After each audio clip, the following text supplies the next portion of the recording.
performer up here, it's a funny person, and his name is Ben Schoenebeck. So give a round of applause for Ben.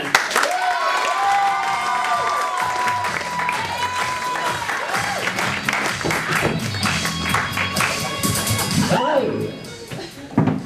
Hello. A few years ago, I was teaching kindergarten out in Arizona. And teaching kindergarten is an interesting thing because I started the year 7 weeks late, and when I started, they told me I was going to have a very small class size because they only had like a room about the size of a half of a closet. So they put me in there and they gave me a small class. They said, hey, all the other kindergarten teachers, this new teacher needs students. So here's what I envision. I'll give him this boy and this boy. And the other teacher. This boy and this boy and this boy. Yeah, this boy and this boy and this boy. And then this boy and this girl. I ended up with a class of 14. 11 of them were boys with ADHD. I had 3 girls. 2 of the girls had ADHD. 1 of them had a speech impediment. So we were a fun group. It was a very fun group. So anyway, after I was done with Korea, I went to visit one of my friends in China. And the interesting thing about China is when I went to Beijing, and nobody knows how to use a subway in Beijing. Where Korea, they're all very polite about it. They know how to use mass transit. When you get to a subway stop, the doors open, and everyone comes out, and then all the new people come in. In Beijing, it's more like this, where the subway stop comes in, and the doors open, and then everyone piles in. And if you're not right at the door to get out at your stop, I've seen this. I saw this 2 times in the first 3 hours I was there, where, ding.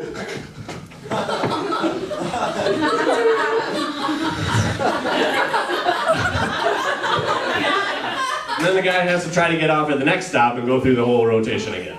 That was kind of a fun little experience. When I got home, actually just got home, reverb. I actually just got home about 6 weeks ago, and I was talking to one of my friends the day I got home, and he had just taken a trip with his girlfriend up to Toronto, and they went to the Asia Village up there, and he was telling me about their experience and how they really enjoyed Toronto, and then he came back. And he said, hey, you know where there's a whole lot of Asian people? He goes, yeah, in Toronto. I'm like, you're preaching the wrong choir, buddy, because you know where there is a whole lot of Asian people is Beijing, where I was yesterday.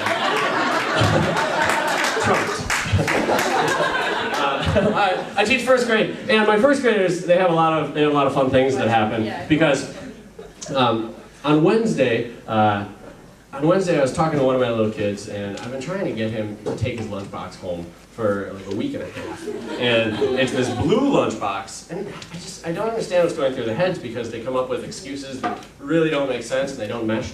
But it's this blue lunchbox, and embroidered on the front is his name, Billy. It's like big embroidery. And I've been trying to get him to take it home for a week and a half.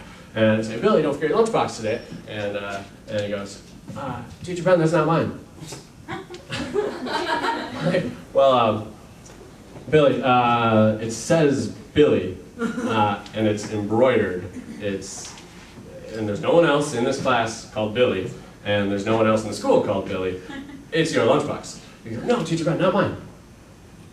All right, so throw in the lost and found. Next day, I go to lunch, and he's eating out of the lunchbox. Here's the only thing I can figure. His mom packed him a lunch in something else, and he brought it to school, and then put it in his lunchbox, and then took his lunchbox to lunch, and then ate it, and then came back. Here's where the story gets really interesting, because that day, I'm like, Billy, don't forget to take home your lunchbox. Teacher Ben, it's not my lunchbox. I don't know how to get a kid to take home his lunchbox. Apparently, it's a school item, I guess. School. Similar to that, my little buddy Thomas, he has one left shoe in his cubby. Had it there for 2 weeks, I can't get him taken home. Is there this look, this aura about me that people don't want to take things home that they own? I don't know what that is. But he has one left shoe in his cubby, and it's been sitting there for 2 weeks. So every day I tell him the same thing. Thomas, don't forget to take your left shoe home. He has just one shoe. I don't know what happened to the other shoe. So sure enough, take it home. I don't see it. The next day, there's one shoe there. And, well, Thomas, don't forget to take your shoe home. You should probably have them together, because I don't know. First of all, I don't know how it started, because how do you get home with one shoe? Right? Is just one shoe at home? Like, but, so I check on Friday, and he has one shoe there, and it's his right shoe. So he must be having this conversation at home too. Like his mom every day is like, Thomas, don't forget to take your shoe to school. And then he takes this shoe to school and leaves it in his cupboard, and then takes the other one home and drops it by the door. And it's, I don't know. A lot of teaching first grade is trying to figure out how their brains work. The last fun story I have to tell you. On Wednesday, I was talking to one of my little guys here, Jacob, who just a sweet kid, nice kid, and he comes up to me during work time and he goes, Mr. Schoenebeck, let me drop a sweet rap on you. And I go, Jacob, I don't know if you're tall enough. I'm too tall for you to drop something on me. He goes, oh, okay, I'll drop it on your foot. So it just like a split second, he goes, okay, I'll drop it on your foot. Yo, yo, yo, yo, yo, yo, yo, yo. I think you got issues. Yo, yo, yo, yo, yo, yo, yo, tissues. And then he turns and walks away. That's the end. He didn't need to hear me say it was good. It was just, he dropped a sweet rap on my foot and took off. So that was fun. And yo, yo, that's it for me. So I'm out of here. Thanks.